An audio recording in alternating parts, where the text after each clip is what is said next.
Jesus speaks of this in the book of Luke, and Paul writes in 1 Timothy, a laborer is worthy of his wage. The harder we work for something, the more we appreciate it. Just in life, the harder we work for something, the more we appreciate it. A while back, I started trying to get into running, and it's a hard endeavor. And at the end of some of these races, I see people that run marathons, and I say, man, I don't even know how you can do it.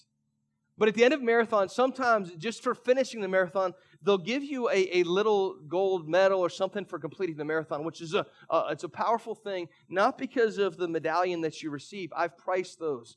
They're not that expensive. Like if you told me I'm going to train for 2 years, and then I'm going to go out and run 26 miles consecutively to receive a little $12 trinket, I'd pay you $20 and avoid all of that. Why is that so valuable for the person who completes the marathon? Because of the work that they put in. And the harder I work at something, the more I appreciate it.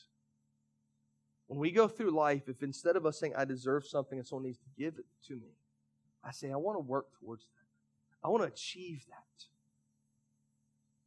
The harder I work, the more I can appreciate things that I have. The second one, if the first one is prevalent, the second one is dominant. If entitlement is present and permeating culture, and I believe that it is, this second one that I identified, I think this is the number one reason why we don't appreciate, and I think if entitlement isn't true for you, I think the second one is probably going to be true for just about every one of us this morning. The reason why we don't appreciate and why we're not living that thankful life, that Thanksliving life, is simply because we've become too dang busy. Like we go from one thing to the next so quickly.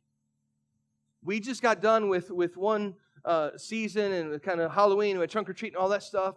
And then Thanksgiving comes. And here's what I love. This is my favorite. November is my favorite month of the year. But it's like November hits and Thanksgiving hits. And we all do this. We jump right into Christmas mode. And then this happens and we have Christmas services. And once one service ends, then another one's going to be getting ready to begin. And this is what it's like even living in the church world. One of the reasons why it's really hard for us to appreciate what God is doing in our life is because for us in church, we're going to finish up today. We're going to celebrate, man, Sunday was awesome. And then tomorrow morning we meet staff meeting and say another Sunday's coming. And that's how life is for every one of us. And we get so busy that sometimes we can't appreciate the beauty that is all around us.